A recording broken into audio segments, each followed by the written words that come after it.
Boa noite, irmãos. Vamos dar continuidade aqui ao estudo do livro de Levítico do irmão MacDonald. MacDonald não, né? Como é? McTosh, Macintosh. do irmão McTosh. Estamos no capítulo 12. A purificação da mulher que dá à luz. O homem concebido e nascido em pecado. Não, o título. O homem concebido e nascido em pecado. Esta pequena parte do livro de Levítico dá-nos, segundo a sua forma peculiar, a dupla lição de a ruína do homem e o remédio de Deus. Mas, ainda que a forma seja peculiar, a lição é distinta e impressionante. É, ao mesmo tempo, humilhante e consoladora.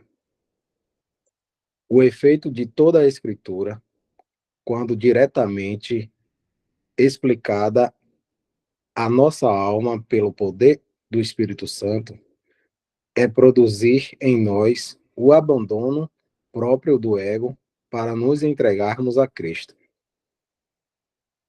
Onde quer que observamos a nossa velha natureza, seja qual for a fase da sua história em que a contemplarmos, quer na sua concepção, quer no seu nascimento, ou em qualquer ponto ao longo da sua carreira, desde o berço ao túmulo, descobrimos o duplo selo da debilidade e contaminação.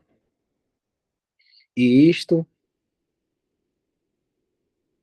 deve ser é isto que muitas vezes se esquece no meio da ostentação e pompa. E isto que muitas vezes eu não entendi, não.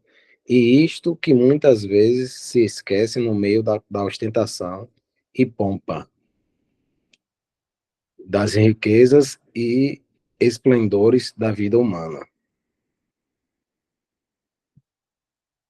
A imaginação do homem é fértil em expedientes para encobrir a sua humilhação. Procura, de diversas maneiras, adornar a sua nudez e revestir-se da aparência de força e glória. Mas é tudo inútil. Basta pensar na sua entrada neste mundo, pobre e débil criatura, ou quando sair dele para tomar o seu lugar entre a leiva do vale, a fim de terá com convincente prova de que nada valem o seu orgulho e a vaidade de toda a sua glória. Aqueles cuja passagem por este mundo tem sido iluminada por aquilo a que o homem chama glória, entraram nele na nudez e debilidade e retiraram-se dele pela enfermidade e morte. Mas isso não é tudo. Não é só a fraqueza própria do homem que o distingue ao entrar nesta vida. Existe também o pecado. Eis que, diz o salmista, em iniquidade fui formado, e em pecado me concebeu minha mãe. Salmos 51, 5. Como seria puro aquele que nasce da mulher? Jó 25, 4. No capítulo que estamos analisando, vemos que a concepção e o nascimento de um varão implicava 7 dias de contaminação cerimonial para a mãe, com 33 dias de separação do santuário, e que estes períodos eram duplicados no caso do nascimento de uma fêmea. Não haverá nisto nenhum não haverá nisto nenhum ensino deve ser. Podemos ler isto sem aprender uma lição humilhante? Não nos ensina em linguagem compreensível que o homem é impuro e, para ser purificado, carece do sangue da expiação? O homem pode persuadir-se que tem capacidade para efetuar a sua própria justiça. Pode alardear inutilmente a dignidade da natureza humana. Pode dar-se ares de altivez e assumir arrogância à medida que passa pelo palco da vida. Mas, se quiser meditar sobre o curto capítulo que nos ocupa, o seu orgulho, a sua vaidade, dignidade e própria justiça se desvanecerão prontamente e, em seu lugar, poderá encontrar a base sólida de toda a verdadeira dignidade, assim como o fundamento da justiça divina na cruz de nosso Senhor Jesus Cristo.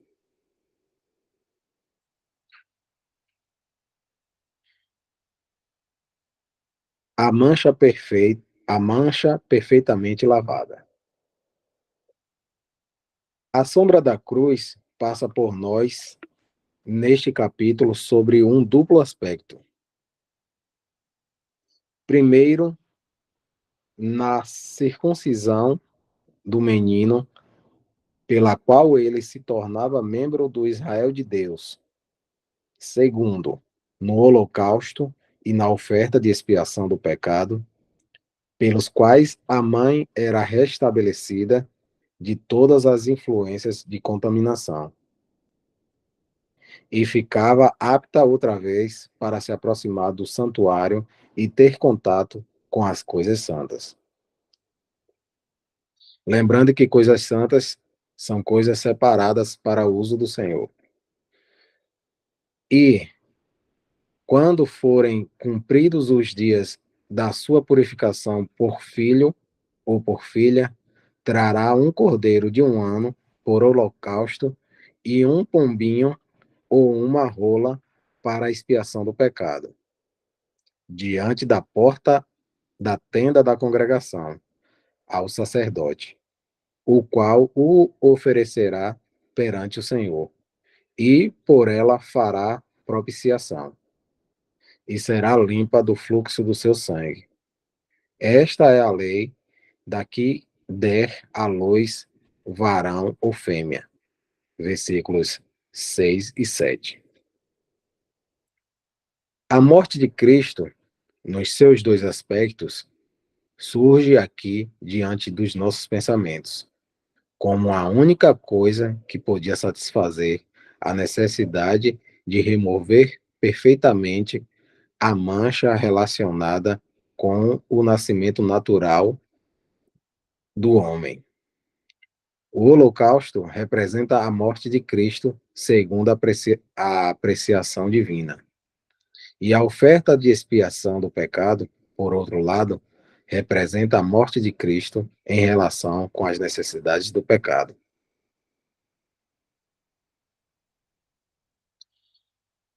O sangue expiatório de Cristo está à disposição do mais humilde. Mas, se a sua mão não alcançar assaz para um cordeiro, assaz para um cordeiro, então tomará 2 rolas ou 2 pombinhos, um para o holocausto e o outro para a expiação do pecado. Assim, o sacerdote por ela fará propiciação e será limpa.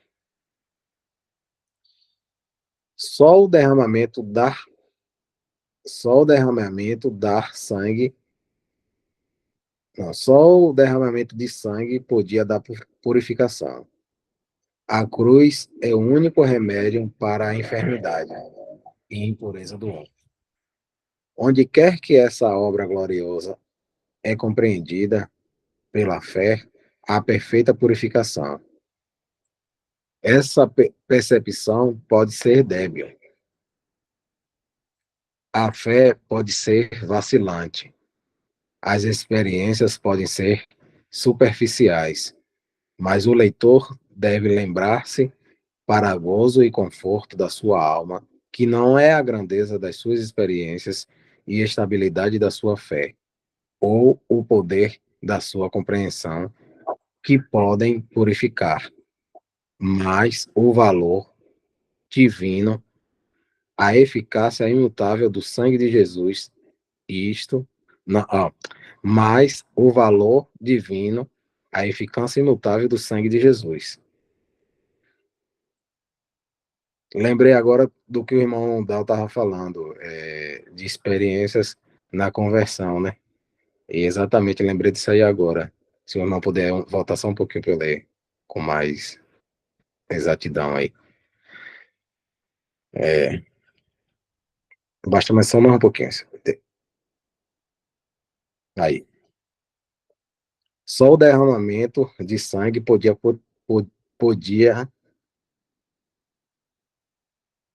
só o derramamento dar sangue podia dar purificação. A cruz é o único remédio para a enfermidade e impureza do homem. Onde quer que essa obra gloriosa é compreendida pela fé, a perfeita purificação. Esta percepção pode ser débil, a fé pode ser vacilante, as experiências podem ser superficiais, mas o leitor deve lembrar-se, para gozo e conforto da sua alma, que não é a grandeza das suas experiências e estabilidade da sua fé, ou o poder da sua compreensão que pode purificar, mas o valor divino, a eficácia imutável do sangue de Jesus. Então, me fez lembrar mesmo que o irmão estava falando, que muita gente tem experiências, né, na conversão e se agarra a isso, achando que foi devido à sua experiência que, que teve a solução dos problemas do pecado, né? Mas não, mas está no sangue de Cristo e está na palavra de Deus. A gente deve se agarrar a isso, que a palavra de Deus é imutável. Então, é por fé, né? E como ele fala bem aí mesmo também, e mesmo essa fé pode ser enfraquecida. Essa fé a gente pode chegar ela é vacilante, ela pode ser vacilante. Nossa, né? Nossa fé, não a fé que Deus nos dá. A fé que Deus nos dá também é imutável. Penetra no nosso coração e vai ficar para sempre até a chegada de a gente ver o nosso Senhor e Salvador, né? Porque como diz lá, né, no versículo que quando a gente encontrar o Senhor, a gente não vai precisar de fé. Fé é algo que a gente não vê, né? Mas com o Senhor a gente vai ver. Então não vai precisar dessa fé mais, porque a gente está vendo Ele, vai estar vendo Ele. Então a gente pode chegar e nos sentirmos como Pedro no barco, né, que pediu para ir até onde o Senhor estava andando sobre as águas, e ele foi por fé. Mas daí ele viu as tempestades no mar, né? E isso são as nossas circunstâncias aqui nesse mundo, e a gente pode chegar e vacilar dessa fé, como Pedro vacilou também, e começar a afundar. Mas aí a gente tem que lembrar que a gente tem um Salvador amoroso, que ele vai pegar nas nossas mãos, com a mão a destra forte dele, né? A direita, e vai nos sustentar, e vai nos erguer. Então a gente tem que lembrar sempre disso, que a gente tem um Salvador amoroso e que e que, que nos coloca nesse lugar, né? Esse lugar de salvação, que já está pronto, e a gente não precisa se preocupar com nada, porque ele está no controle de tudo. Então esse é o nosso Salvador, que a gente ama e que a gente confia. Vou seguir aqui agora. Isto proporciona muito descanso ao coração. O sacrifício da cruz é o mesmo para cada membro do Israel de Deus, qualquer que seja a sua categoria na Assembleia. As ternas considerações do Deus de misericórdia vêem-se no fato que o sangue de uma rola era tão eficaz para o pobre como o sangue de um novilho para o rico. O pleno valor da obra expiatória era igualmente demonstrado e mantido nas duas ofertas. Se não fosse assim, um israelita pobre, encontrando-se em qualquer dos casos em que a lei cerimonial o considerava imundo, e contemplando os grandes rebanhos de algum vizinho rico, poderia exclamar: ai de mim, que fareis? Como que fareis? Como poderei purificar-me? Como poderei reocupar o meu lugar e readquirir os meus privilégios na Assembleia? Não tenho rebanho nem manadas. Sou pobre e necessitado. Porém, bendito seja Deus. Este caso, este caso fora previsto. Um pombinho ou uma rola eram suficientes. A mesma graça perfeita e admirável mostra-se com esplendor no caso do leproso, no capítulo 14 do nosso livro. Porém, se for pobre e a sua mão não alcançar tanto, tomará uma das rolas ou um dos pombinhos, conforme alcançar a sua mão, do que alcançar a sua mão.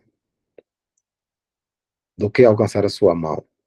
Esta é a lei daquele em quem estiver a praga da lepra, cuja mão não pode alcançar o preciso para a sua purificação. Versículos 21 e 30, do 30 ao 32.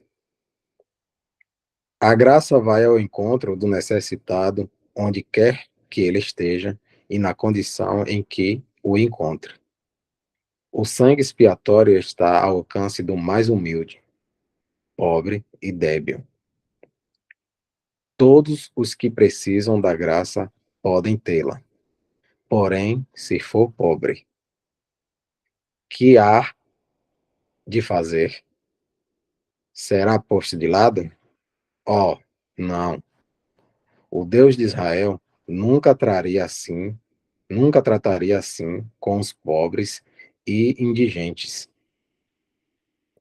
Há ampla provisão para estes nas bondosas expressões, conforme alcançar a sua mão, do que alcançar a sua mão. Graça admirável aos pobres é anunciado o Evangelho. Ninguém pode dizer: o sangue de Cristo não está ao meu alcance. A todos se pode perguntar: querias que estivesse ainda mais ao teu alcance? Ao teu alcance, faço chegar a minha justiça, diz o Senhor. Isaías 46, 13. Até que ponto a faz chegar? Tão perto que é para aquele que não pratica, mas crê naquele que justifica o ímpio. Romanos 4, 5. A palavra está junto de ti. A que distância? Tão perto que, se com a tua boca confessares ao Senhor Jesus e em teu coração creres que Deus o ressuscitou dos mortos, serás salvo. Romanos 10, 9. O mesmo se verifica neste tocante e belo convite. Ó vós, ó vós, todos os que tendes sede, vinde às águas. Tu que não tendes dinheiro, tu que não tendes dinheiro. Isaías 55, 1.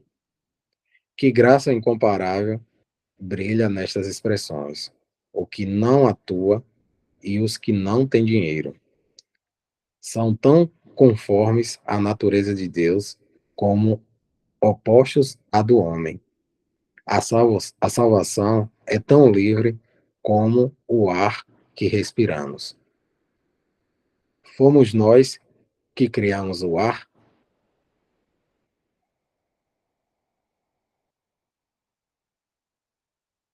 Fomos nós quem combinou os elementos que o compõem?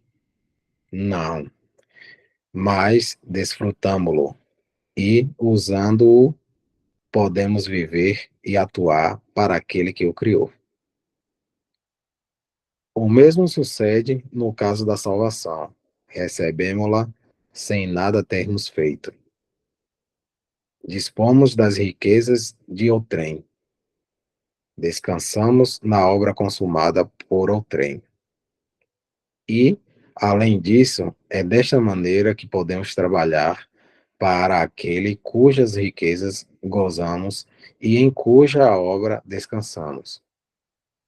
E um paradoxo do evangelho inexplicável para o legalismo, mas admiravelmente claro para a fé. A graça divina deleita-se em prover as necessidades dos que não têm meios para as suprir. Vou dar um tempo aqui para ver se algum irmão tem algum comentário, algum pensamento.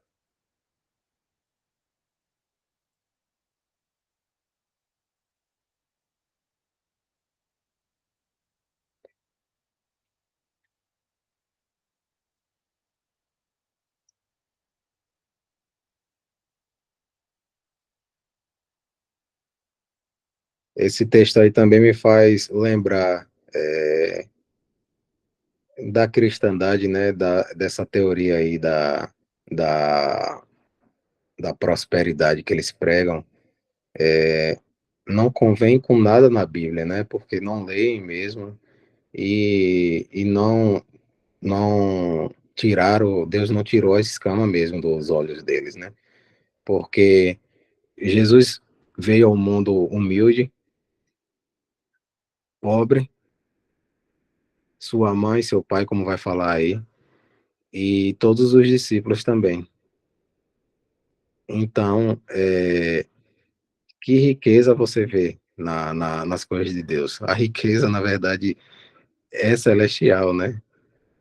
E se a gente vê riqueza na Bíblia, a gente vê no Antigo Testamento que é para Israel, que é a promessa terrena de Deus para eles. Mas para nós, que somos a igreja, que somos o corpo de Cristo, totalmente celestial. Esse só foi um comentário mesmo. Vou continuar aqui agora.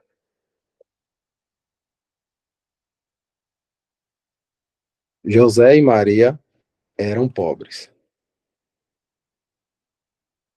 Porém, encontramos ainda outra preciosa lição neste 12º capítulo de Levítico. Aqui, não só lemos da graça de Deus para com os pobres, mas, comparando os últimos versículos com Lucas 2:24, descobrimos a assombrosa profundidade a que Deus baixou a fim de manifestar essa graça. Nosso Senhor Jesus Cristo, Deus manifestado em carne, o puro e imaculado Cordeiro, o Santo, que não conheceu pecado, foi nascido de mulher.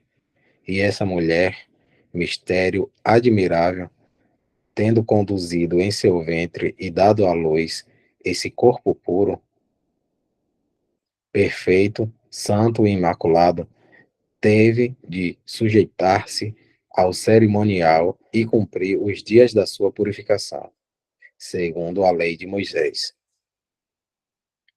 E não só vemos a graça divina no fato de ela ter, assim, de purificar-se, mas também a maneira em que isto se cumpriu.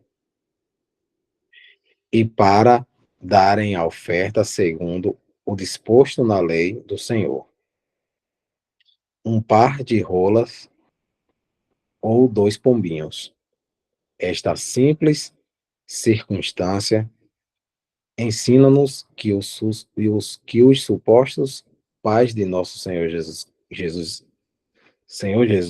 eram tão pobres que foram forçados a usar a vantagem de graciosa provisão para os que não podiam dispor de um cordeiro para o holocausto. Que maravilha! O Senhor da glória, o Deus Altíssimo, possuidor do céu e da terra, aquele a quem pertencem as alimárias sobre milhares de montanhas. Salmos 50:10. Sim, a riqueza do universo surgiu no mundo que as suas mãos haviam criado, nas limitadas circunstâncias de uma vida humilde. Na economia levítica, havia provisão para os pobres e a mãe do Senhor Jesus aproveitou dela. Na realidade, há nisto uma profunda lição para o coração humano. O Senhor Jesus não entrou neste mundo no meio dos grandes ou nobres. Foi essencialmente um homem pobre. Tomou seu lugar no meio dos pobres. Porque já sabeis a graça de nosso Senhor Jesus Cristo, que, sendo rico, por amor de vós, se fez pobre, para que, pela sua pobreza, enriquecesseis. 2 Coríntios 8, do 8 ao 9. Que o nosso gozo seja sempre alimentarmos desta preciosa graça de nosso Senhor Jesus Cristo, pela qual temos sido enriquecidos para o tempo presente e a eternidade. Ele se despojou de tudo que o amor pode dar para que nós fôssemos cheios. Desnudou-se para que nós fôssemos vestidos. Morreu para que nós pudéssemos viver. Na grandeza da sua graça, desceu do alto da riqueza divina até a profundidade da pobreza humana, a fim de que pudéssemos ser elevados da baixeza da nossa arruinada natureza para ocuparmos o nosso lugar entre os príncipes do seu povo para sempre. Ó, que o sentimento desta graça, operando em nossos corações pelo poder do Espírito Santo, possa constranger-nos a uma redição incondicional mais efetiva, aquele a quem devemos a nossa presente e eterna felicidade, a vida, os nossos bens e tudo. Glória a Deus por isso, o nosso Senhor Jesus Cristo.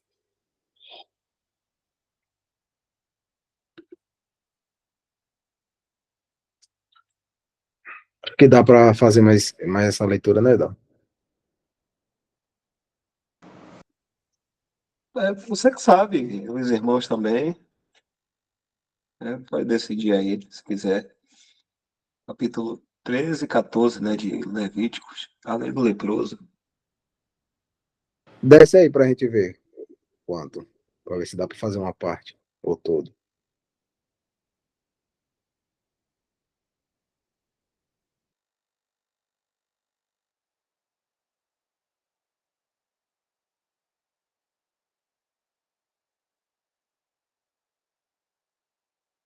Eu vou indo até os tópicos, né? Se chegar o tempo, a gente para em algum tópico.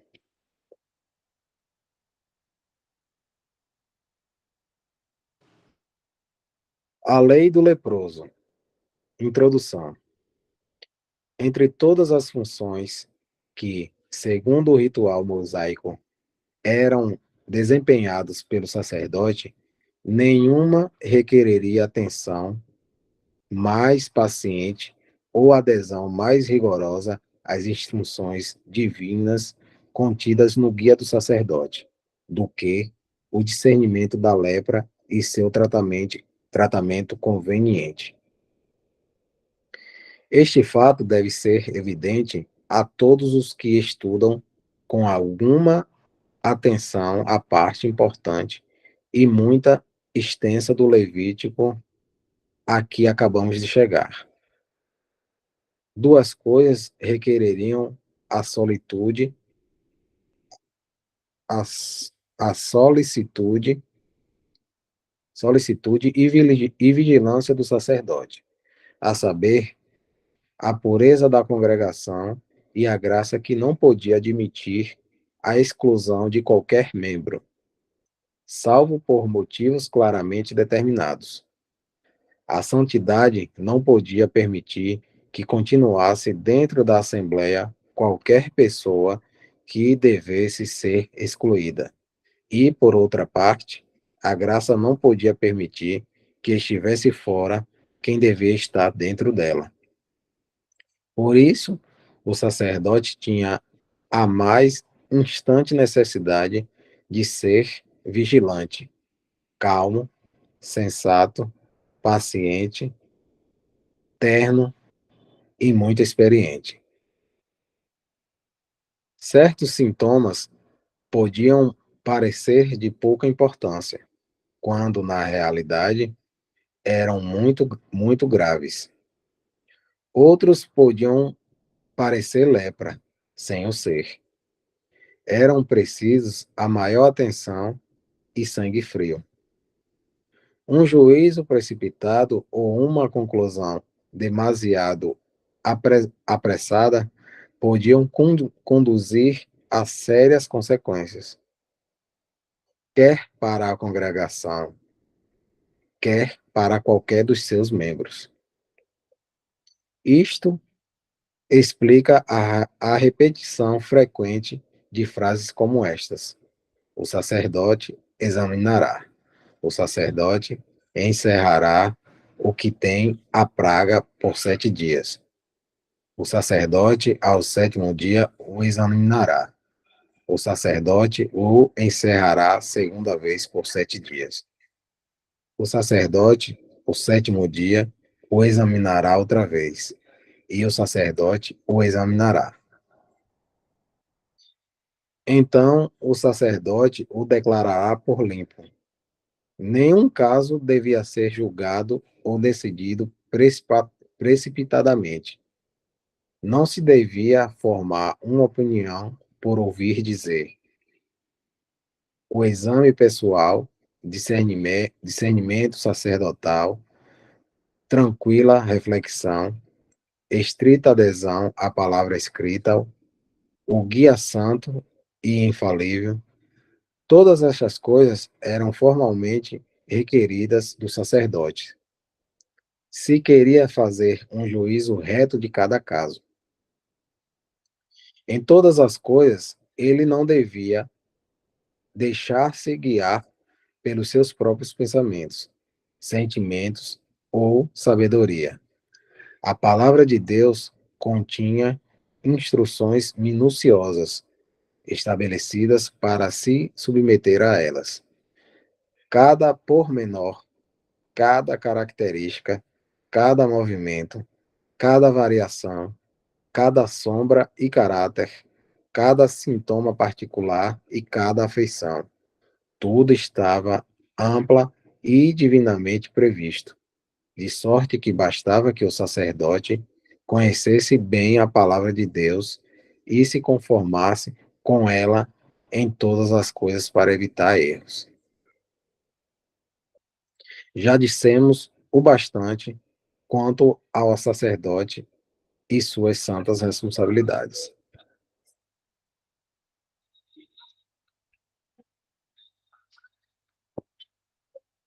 A lepra. Consideremos agora a praga da lepra e o seu desenvolvimento numa pessoa, no vestuário ou na habitação. Considerando esta doença sob o ponto de vista físico, nada pode ser mais asqueroso e, sendo inteiramente incurável, oferece-nos um quadro vivo e aterrador do pecado. O pecado na natureza humana, o pecado nas nossas circunstâncias, o pecado na Assembleia. Que lição para a alma no fato que uma enfermidade tão horrorosa e humilhante seja empregada como figura do mal moral, quer seja num membro da Assembleia de Deus, quer nas circunstâncias de qualquer membro ou na própria Assembleia. Primeiro, a lepra num homem. Primeiramente, quanto à lepra num indivíduo, ou, por outras palavras, quanto à ação do mal moral ou do que poderia parecer mal em qualquer membro da Assembleia. Isto é um assunto grave e de séria importância, um assunto que requer a máxima vigilância e solicitude por parte dos que desejam o bem das almas e a glória de Deus, relacionada com o bem-estar e a pureza da Assembleia como corpo e de cada membro em particular. Convém observar que, embora os princípios gerais da lepra e a sua purificação se apliquem em sentido secundário a todo o pecador. Todavia, nas passagens da Escritura que estamos analisando, o assunto é apresentado em relação com aqueles que eram reconhecidos como o povo de Deus.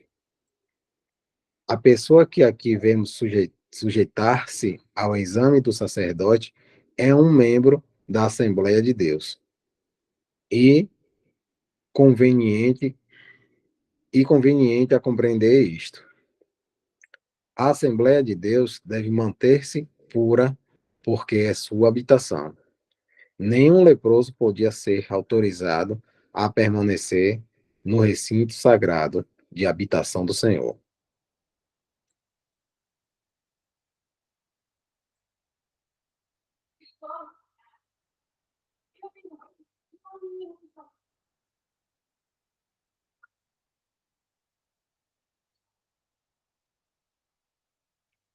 Dá para ir mais esse, né? Vai fechar agora o horário. A responsabilidade do sacerdote. Mas observa-se o cuidado, a vigilância, a perfeita paciência recomendados aos sacerdotes para evitar que se considerasse como lepra o que não o era, ou que aquilo que na realidade era lepra pudesse escapar à sua atenção. Muitas afecções podiam aparecer na pele, o lugar para a manifestação da lepra, semelhante à praga da lepra, as quais, depois de uma paciente investigação do sacerdote, se verificava serem apenas superficiais. Isto requereria muita atenção.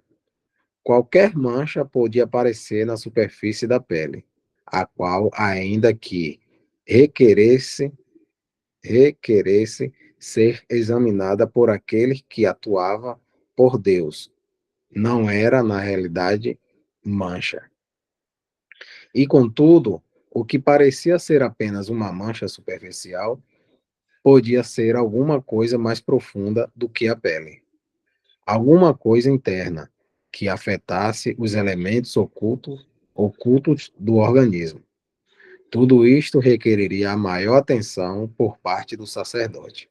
Veja-se os versículos 2 ao 11.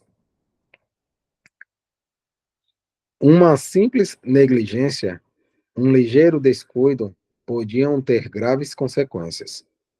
Podiam ocasionar a contaminação da Assembleia, devia a, devia a presença da pessoa declarada leprosa ou a expulsão, por qualquer mancha apenas superficial de um verdadeiro membro do Israel de Deus. Ora, em tudo isto há um fundamento precioso de instrução para o povo de Deus. Existe uma diferença entre a enfermidade pessoal e a energia positiva do mal. Entre meros defeitos e imperfeições da consulta e a atividade do pecado nos membros. Sem dúvida, importa velar sobre as nossas fraquezas, pois se não vigiarmos, se não as julgarmos e não nos guardarmos delas, podem tornar-se na fonte de um mal positivo. Veja-se versículos do 14 ao 28. Tudo que procede da nossa natureza deve ser julgado e mortificado. Não devemos ser indulgentes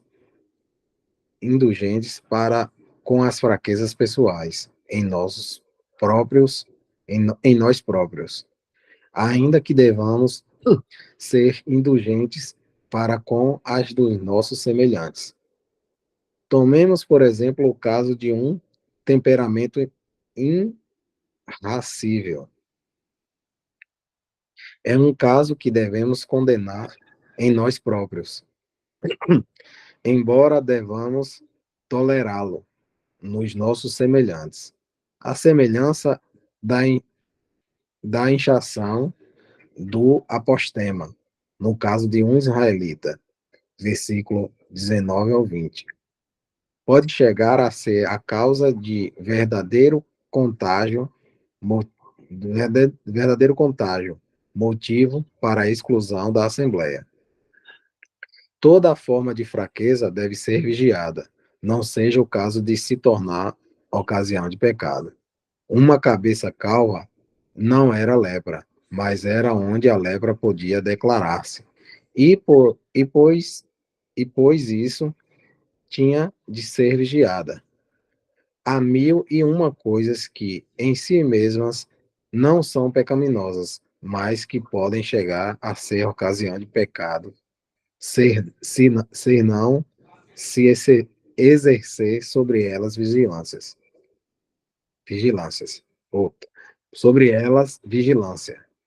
E não se trata somente do que, no nosso parecer, pode ser designado por defeitos ou fraquezas pessoais, mas até de coisas em que os nossos corações estão dispostos a gloriar-se. A agudez do gênio, um bom humor e a vivacidade de espírito podem chegar a ser fonte e centro de contaminação. Cada pessoa tem uma ou outra tendência de que deve guardar-se, alguma coisa que o obriga a estar sempre em guarda. Quão ditosos somos nós, pois temos um Pai carinhoso a quem podemos expor todas estas coisas, confiados no amor indulgente e infatigável. Temos o precioso privilégio de poder entrar sempre na sua presença para lhe contar tudo que pesa sobre o coração e obter graça para sermos ajudados em todas as nossas necessidades e obter vitória sobre todo o mal. Não há motivos para desanimar enquanto vemos sobre a porta da tesouraria de nosso Pai esta inscrição. Ele dá maior graça, ele dá, ele dá maior graça. Preciosa inscrição. O seu valor não tem limites. É incalculável, é infinito. Eu acho que até aqui, né, irmãos? 9:36.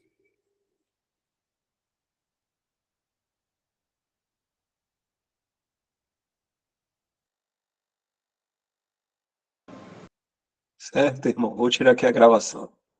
Deixa eu marcar aqui que a gente vai para a próxima semana, se eu permitir, a praga da lepra.